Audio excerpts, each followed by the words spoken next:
ஃபால்ஸ்ல இன்றைக்கு நின்று கொண்டிருக்கிறேன். ரொம்ப ஃபேமஸ் ஆனது. பின்னாடி பாத்தீங்கன்னா எவ்வளவு சந்தோஷமா எல்லாம் குளிக்கிறாங்க பாத்தீங்களா? அருமையான இந்த ஃபால்ஸ்ல நிறைய பேரு குளிக்கிறதுக்கு வருஷம் முழுவதும் வந்துகிட்டே இருப்பாங்க. 7 மாதம் அளவும் இந்த ஃபால்ஸ்ல தண்ணி வந்துகிட்டே இருக்குமா. இந்த ஃபால்ஸ் 13 கிலோமீட்டர் தூரத்துல இருந்து பேச்சியார் டேம்ல இருந்து வந்து இங்கே விழுகிறது.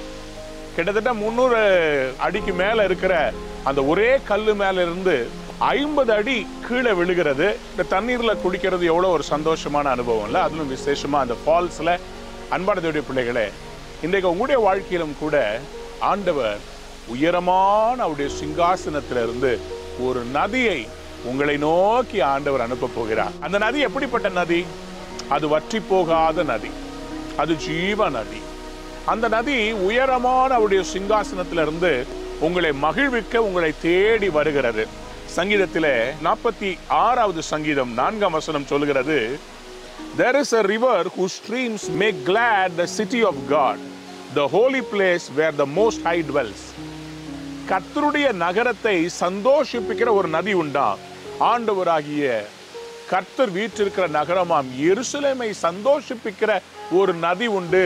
அந்த நதி கடவுளிடத்திலிருந்து வருகிறதாம்.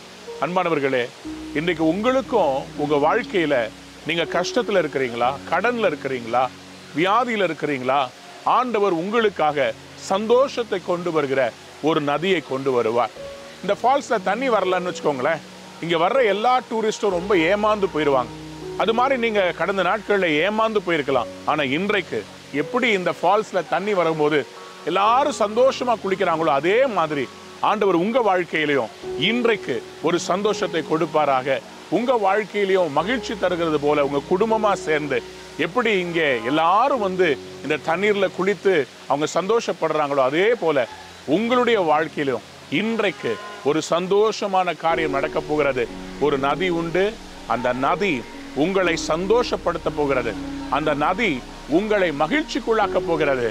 அந்த நதி வேற யாரும் இல்லை, அவர்தான் இயேசு கிறிஸ்து. இந்த நாளில் உங்க வாழ்வில வறட்சி எல்லாம் முடிகிறது. கடன்ல இருந்து வெளியே வர போறீங்க, வேலையற்ற நிலைமையிலிருந்து வெளியே வர போறீங்க. ஒரு நதி வருகிறது. அந்த நதி வந்தாலே இதனுடைய 2 பக்கத்திலையும் பார்த்தீங்கன்னா பயங்கர செழிப்பு. உங்க வாழ்க்கையிலையும் ஒரு பெரிய செழிப்பு வருகிறது. இது போல கர்த்தருடைய நதி, ஜீவ நதி உங்க வாழ்க்கையில வரப்போகிறது. உங்களுக்கு செழிப்பு வரப்போகிறது. God bless you. Have a wonderful day.